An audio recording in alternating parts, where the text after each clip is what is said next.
This is Galnet News, keeping your galaxy in focus. 2nd of July, 3301. In today's news, Yong-Rui and Arissa Lavigny-Duval open embassies.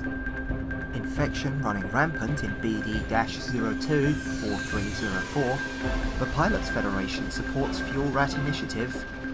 Communism saved in G-176-29. And terror in the Pegasi sector. Our top story today. In a press release issued to Galnet this morning, commanders of the Pilot Federation, affiliated with both Sirius Corporation and Princess Arissa Lavigny-Duval, have announced the completion of discussions leading towards the imminent preparation of embassies near each power's territory. The systems to be used for this trial run are Site and Duna.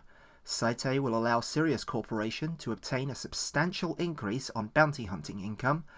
Duna will allow Sirius Corporation to gain access to the Imperial Clipper, an asset still missing from their portfolio. In return, Sirius Corporation's scale will allow substantial shipyard and outfitting rebates to commanders aligned to Arissa Lavigny-Duval.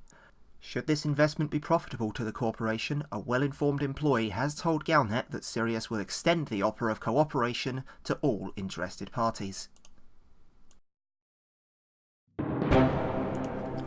Hundreds of businesses have closed and thousands of people are quarantined following an outbreak aboard Newton Dock in what could be the most devastating epidemic of the decade.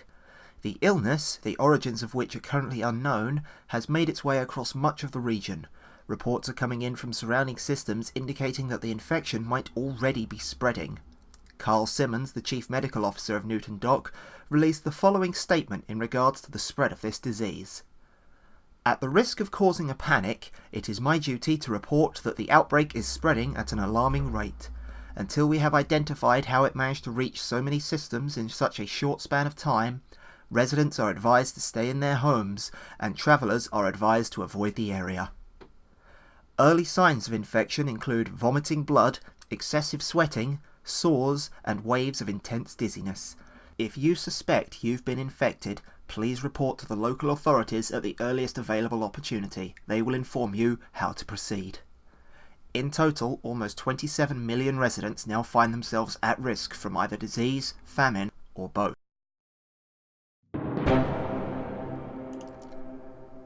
Each year, thousands of pilots go missing in the black. Some are waylaid by pirates, others are lost to the dangers of space. However, an estimated 63% of all deep space losses are attributed to pilots who simply ran out of fuel in an area where others rarely tread. Now, a new initiative, which is being backed by the Pilots Federation, is hoping to turn those figures around. A group of independent pilots calling themselves the Fuel Rats have begun patrolling the outer fringes of civilization. Their mission? To provide assistance to traders and explorers before their life support runs out. Commander Murashani of the Fuel Rats issued the following public service announcement regarding what to do in case of a fuel shortage. Number 1. Do not panic. Panicking costs fuel and air. You are running out of both. Number 2. Remain with your ship.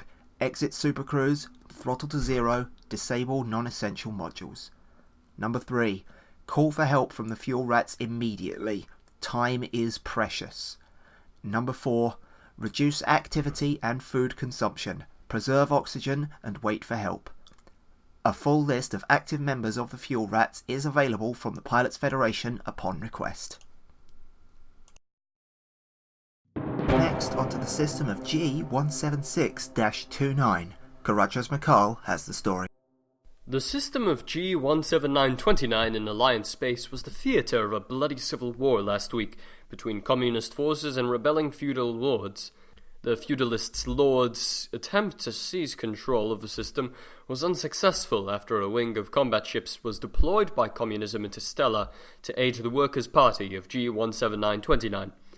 This help from Communism Interstellar, a well-known group of independent pilots dedicated to the protection of communist ideals across the galaxy, was invaluable for the swift end of the war.